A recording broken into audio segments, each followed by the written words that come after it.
Ilang araw din akong hindi nakabiyahe, gawa ng sira yung monoshock ng motor ko. Kaya naman nung dumating na ang order ko, ikinabit ko na kaagad at araw ng Sabado, bumiyahe na ako para naman mabawi yung mga ginastos ko dito. Umabot nga pala ako dito ng 13 booking simula 6:30 hanggang 1 o'clock ng madaling araw. At ito yung ganap bago ko nabuo ang 13 booking. 6:30 ng gabi lumabas ako ng bahay araw ng Sabado at naisipan ko na magpagas muna ako bago ako bibiyahe para tuloy-tuloy ang biyahe ko. Pagkatapos ko nga magpagas ng 200, inupin ko na yung apps ko sa Joyride at sakto pinasukan kagad ako ng booking papuntang Taguig at umabot ito ng 180 pesos. So mayroon tayong pick up, umabot lang siya ng 500 meters. So sa drop nito, papuntang Taguig, tapos nagkakalaga siya ng 180 pesos. So ayan, at papunta na tayo para ma-pick up na natin yung passenger. Ay Rick, kayo po yun sir. So, yep. Uy. Sige sir.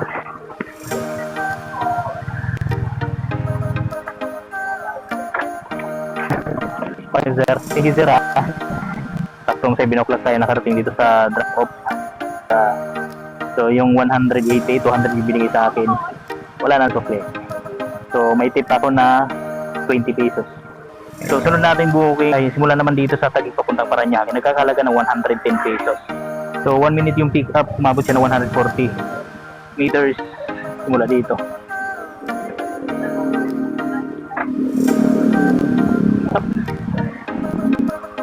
Yep. Apa?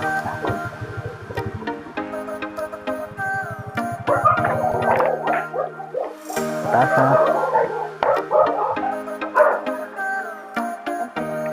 Thank you. Salamat.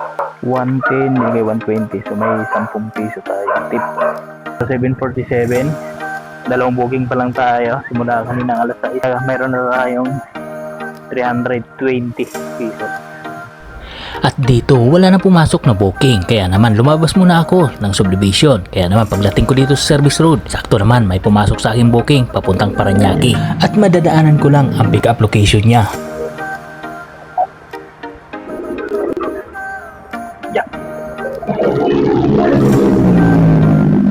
At pagdating nga namin dito sa drop of arrival, binigyan ako ng 100 ng passenger ko at hindi na ako hiningian ng sukli. Kaya naman may tip ako dito ng 15 pesos. Thank you sir.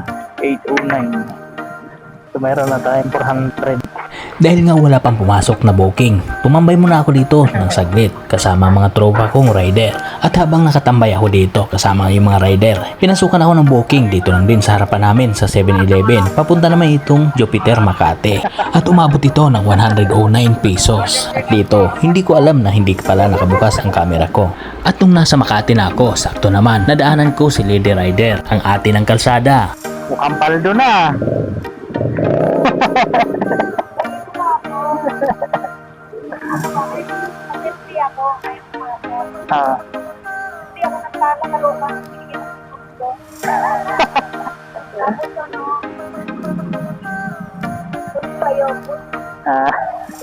At dito, sinabi ni ate na pauwi na daw siya kasi naka 1,200 na siya.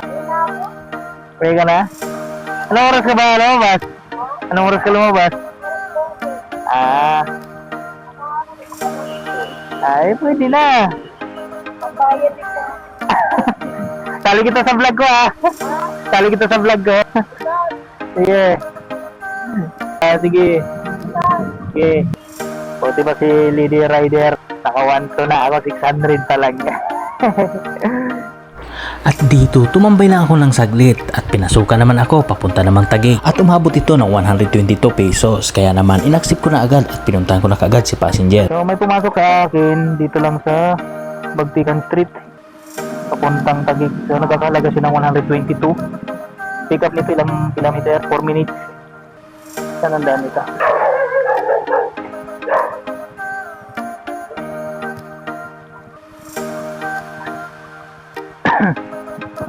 At pagkababa nga ng passenger ko dito, binigay kagad niya ang pamasahe niya. Ang halagang 122, ginawa niyang 125. Kaya naman mayroon akong tip na 3 piso. Ay, thank you sir. So meron na tayong 725. So oras ngayon is 9:56 na pala. So isa-isa lang tayo. Isa-isa tapos pahinga, isa-isa pahinga. Mga ganun lang. At habang nakatambay ako dito, may nakakakilala sa akin, isang followers. Kaya naman nilapitan niya ako at hiningan niya ako ng sticker. At wala naman akong maibigay at hindi pa talaga ako nakapagpagawa. Wala pa? Hindi pa nakapagpagawa? Talin lang kita sa vlog ko ngayon. Follow ako sa'yo eh. Oo. Sa'yo na ano kayo, saan ka kumakain ka? Oo. Wala eh. Di ba ako nakapagpagawa? Gawa ng... Hindi lang kita nakaulat, Ram. Napili kasi eh. Oo. Ayaw, si Kahiligan yung isa eh.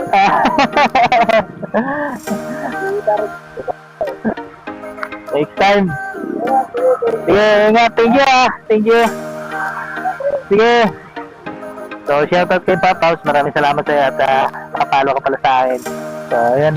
Hanap tayo ulit.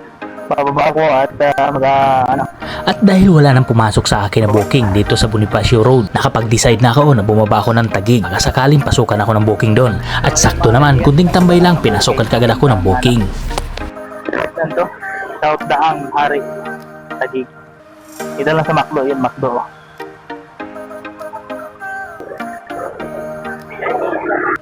Ayan.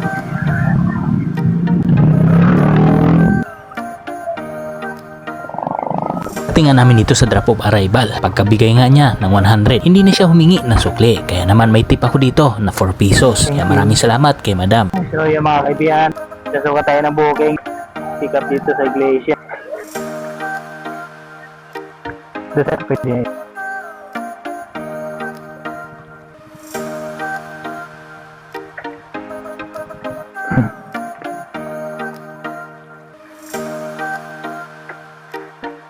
So yan mga kaibigan, kakadrop ko lang. Yung 79, ginawang 90. Diba? May tip na naman tayo. Sa mga oras na to, dahil nga sobrang tumal na, naisipan ko nang umuwi. Kasi nga, wala nang pumapasok na booking dito sa Taguig. At nung malapit na ako sa inuuwian ko, saka naman ako pinasukan ng booking. Kaya naman inaksip ko na lang at nangihinaya ako, pandagdag din to. Pumasok, puntang Makati.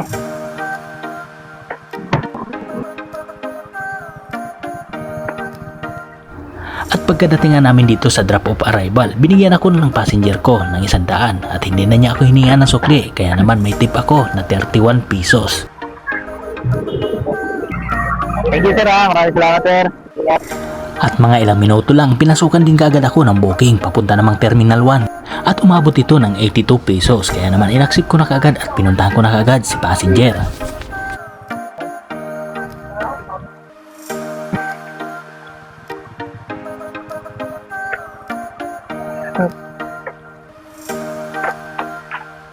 Kasama, tatayo ka.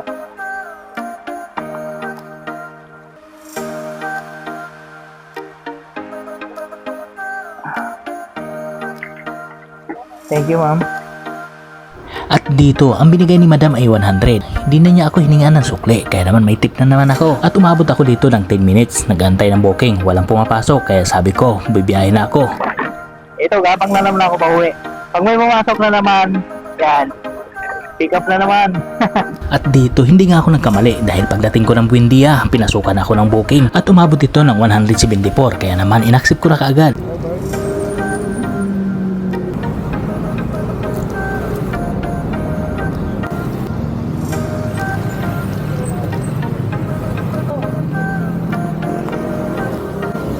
Pagkatapos ko nga i-drop ang passenger ko, pinasukan din kaagad ako ng booking papunta namang Diliman, Quezon City na umabot ng 282 pesos, kaya naman pinuntahan ko na kaagad si passenger.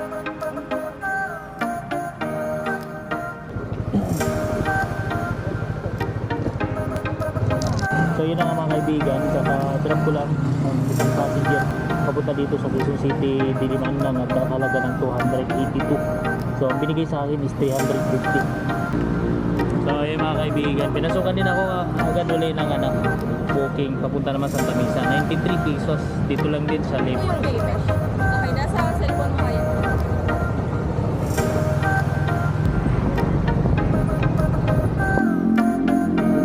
Good morning. Good morning sa ating lahat. So ito mga kaibigan, pauwi na ako at simula 6 o'clock ng hapon hanggang ngayon na 12 o'clock ng madaling araw. So may mga tip kasi tayo kaya medyo okay yung kinita natin. Pwede na. So pwede na tayo pahinga. Bukas ulit. Ride safe and God bless sa ating lahat.